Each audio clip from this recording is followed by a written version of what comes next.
Assalamualaikum warahmatullahi wabarakatuh. Assalamualaikum warahmatullahi wabarakatuh. Perkenalkan, nama saya Ulumuddin, NIM 108, kelas 4C, Prodi Pendidikan Informatika, Universitas Trunojoyo, Madura. Perkenalkan, nama saya Nadia Karina, NIM 113, kelas 4C, Prodi Pendidikan Informatika, Universitas Trunojoyo. Saya Serwin Rajendra Widiadana Ramadan, NIM 1806311100107 dari kelas 4C Pendidikan Informatika, Universitas Trunojoyo, Madura.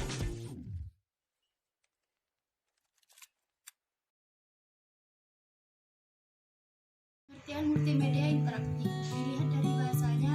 Kata multimedia berasal dari bahasa Latin, yakni pada kata multi yang memiliki arti banyak atau bermacam-macam. Kata medium yang memiliki arti sesuatu yang dapat digunakan untuk bisa menyampaikan maupun membawa sesuatu. Sedangkan pengertian multimedia interaktif yaitu merupakan suatu multimedia yang sudah dilengkapi dengan alat pengontrol yang bisa dioperasikan oleh para penggunanya, yang mana para pengguna tersebut bisa memilih apa yang ingin dilakukannya untuk menuju ke proses selanjutnya. Ada beberapa para ahli yang berpendapat mengenai pengertian multimedia interaktif. Yang pertama yaitu Munir. Munir berpendapat multimedia interaktif merupakan sebuah tampilan multimedia yang sudah dirancang oleh perancang atau desainer. Hal tersebut dilakukan agar tampilannya dapat memenuhi fungsinya, yaitu untuk dapat menginformasikan pesan dan juga mempunyai interaktivitas ke para penggunanya. Yang kedua yaitu Philip. Pada tahun 1997 berpendapat bahwa multimedia interaktif merupakan suatu frase yang dapat menggambarkan gelombang baru dari perangkat lunak pada komputer, terkhusus yang memiliki kaitan dengan bagian suatu informasi. Yang ketiga, Elson pada tahun 2001 berpendapat pengertian dari multimedia interaktif yaitu suatu kombinasi yang dari segala komunikasi saluran yang dapat menjadikan pengalaman komunikatif dengan lebih terkoordinasi, yang dapat bahasa intercancel dan sudah terintegrasi penafsirannya pun tidak ada. Ada beberapa elemen multimedia interaktif. Yang pertama yaitu teks. Teks ini adalah dasar multimedia untuk memberikan informasi, walaupun ini jenis data yang terbilang sangat sederhana. Tetapi teks ini adalah bagian yang utama pada sebagian besar multimedia. Teks merupakan peran yang sangat penting karena hampir semua multimedia mengutamakan atau menggunakan teks dalam memberikan informasi. Yang kedua, gambar. Multimedia juga terdiri dari gambar yang juga disebut sebagai informasi dengan penyampaian yang efektif dan juga bermanfaat. Gambar yang dimaksud seperti gambar dari dunia maya, contohnya lukisan dan scanning foto. Yang kedua, gambar dari dunia maya dibuat dengan program editor. Yang ketiga, gambar gabungan dari dunia maya dan dunia nyata. Yang ketiga, suara atau audio. Tanpa adanya suara, multimedia tidak akan menarik. Dan suara untuk multimedia terdiri dari beberapa kategori, yakni ucapan, musik, dan efek suara.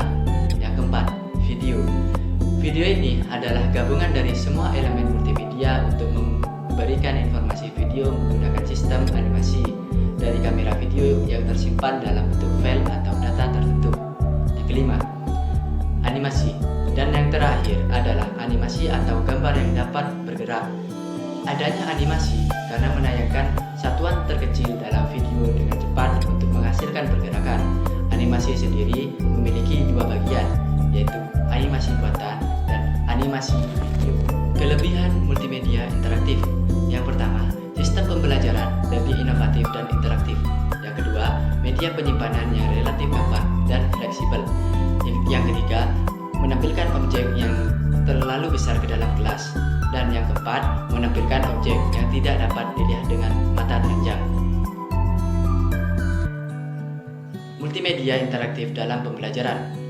Peranan dari multimedia interaktif dalam pembelajaran ialah sebagai sarana pendukung untuk terciptanya pembelajaran yang efektif dan membantu guru agar lebih kreatif dalam menyampaikan pembelajaran. Nah, berikutnya saya akan menjelaskan mengenai karakteristik multimedia interaktif dalam pembelajaran. Yang pertama, saya akan menyebutkan karakteristik tersebut berdasarkan beberapa tokoh, yaitu yang pertama menurut Aryani dan Haryanto. Yang pertama, dia menyebutkan memiliki lebih dari satu media yang konvergen, misalnya menggabungkan unsur audio dan visual. Lalu yang kedua, bersifat interaktif, dalam pengertian memiliki kemampuan untuk mengakomodasi respon pengguna. Yang ketiga yaitu bersifat mandiri, dalam pengertian memberi kemudahan dan kelengkapan isi sedemikian rupa sehingga pengguna bisa menggunakan tanpa bimbingan orang lain. Yang keempat, mampu memberikan kesempatan kepada peserta didik untuk mengontrol laju kecepatan belajarnya sendiri. Kemudian yang kelima, memperhatikan bahwa peserta didik mengikuti suatu urutan yang koheren dan terkendali. Berikutnya tokoh yang kedua, yaitu menurut Harto dalam Hakim dan Purnama. Dia menyebutkan karakteristik multimedia interaktif dalam pembelajaran yaitu terkait dengan komunikasi dua arah atau lebih dari komponen-komponen komunikasi.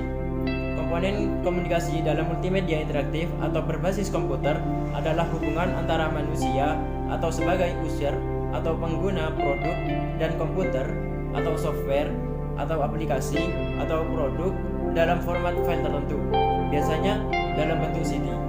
Dengan demikian, dalam format file tertentu biasanya dalam bentuk dua arah atau timbal balik antara software atau aplikasi dengan usernya. Jadi dari ungkapan dua tokoh tersebut, multimedia interaktif memiliki karakteristik khusus, yaitu dilengkapi alat kontrol sehingga terdapat interaksi antara pengguna atau user dengan tampilan multimedia interaktif. Dengan interaktivitas yang dimiliki oleh multimedia interaktif, maka multimedia interaktif dapat dikembangkan untuk berbagai kepentingan, salah satunya sebagai media pembelajaran. Sebagai media pembelajaran, tampilan multimedia interaktif memenuhi fungsi menyampaikan materi pelajaran kepada siswa dan bersifat interaktif. Kemudian, kalian pasti penasaran kan, seperti apa sih kemampuan multimedia interaktif dalam pembelajaran tersebut? Berikut saya akan kasih tahu. Yang pertama yaitu dapat memberikan proses pembelajaran lebih menarik dan lebih interaktif. Lalu yang kedua, jumlah waktu mengajar dalam sistem ceramah akan dapat lebih dikurangi, tidak terforsir berlebihan. Yang ketiga, kualitas belajar peserta didik dapat lebih termotivasi dan terdongkrak, jadi memiliki semangat tersendiri karena melihat multimedia yang interaktif tersebut. Kemudian, proses belajar mengajar dapat dilakukan di mana saja dan kapan saja, sangat fleksibel. Serta sikap dan perhatian siswa juga dapat ditingkatkan. Meskipun multimedia interaktif mempunyai banyak kelebihan dan manfaat, tetapi dalam penggunaan multimedia interaktif dalam pembelajaran juga harus mengingat dan mempertimbangkan kelemahan yang dimiliki oleh multimedia interaktif tersebut. Oleh karena itu, guru harus pintar ataupun jeli dalam memilih media dalam pembelajaran. Guru harus dapat memaksimalkan manfaat dan kegunaannya dan meminimalkan kelemahan yang dimiliki oleh media tersebut. Dan yang terakhir, dampak multimedia interaktif dalam pembelajaran. Dengan mengikuti zaman yang saat ini sangat canggih, tentu perkembangan multimedia pun perkembangannya sangat pesat dan cukup canggih pula. Namun dibalik semua perkembangan multimedia saat ini pasti ada dampaknya, yaitu dampak positif dan dampak negatifnya.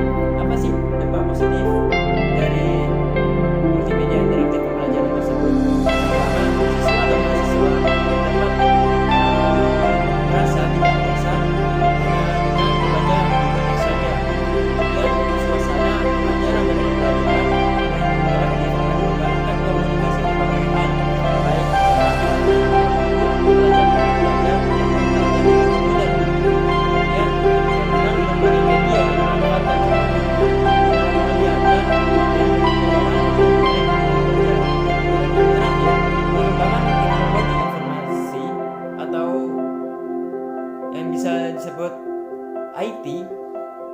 bidang pendidikan, dampak yang muncul ialah kegiatan belajar dan mengajar yang dikenal dengan konsep Kemudian, dampak negatif dari media interaktif pembelajaran. Apa saja sih dampak-dampaknya? Yang pertama, dengan adanya pembelajaran jarak jauh atau yang biasa disebut dengan e-learning, ada beberapa nilai kurang baik, yakni tidak adanya interaksi secara langsung, sehingga pengajar tidak akan lebih intensif memonitori atau mengarahkan perilaku atau attitude dari pelajar-pelajarnya. Yang kedua, keberadaan guru dan tenaga pelajar sudah tidak lagi diprioritaskan. Dan yang terakhir, yang ketiga, baru-baru ini banyak oknum-oknum yang memanfaatkan program sertifikasi yang diadakan oleh lembaga atau instansi tertentu. Contoh, sertifikat dari Microsoft Corporation yang terdapat penjokian di dalamnya. Itu semua penjelasan materi-materi yang dapat kelompok kami sampaikan. Semoga bermanfaat. Sekian dari kami. Wassalamualaikum warahmatullahi wabarakatuh.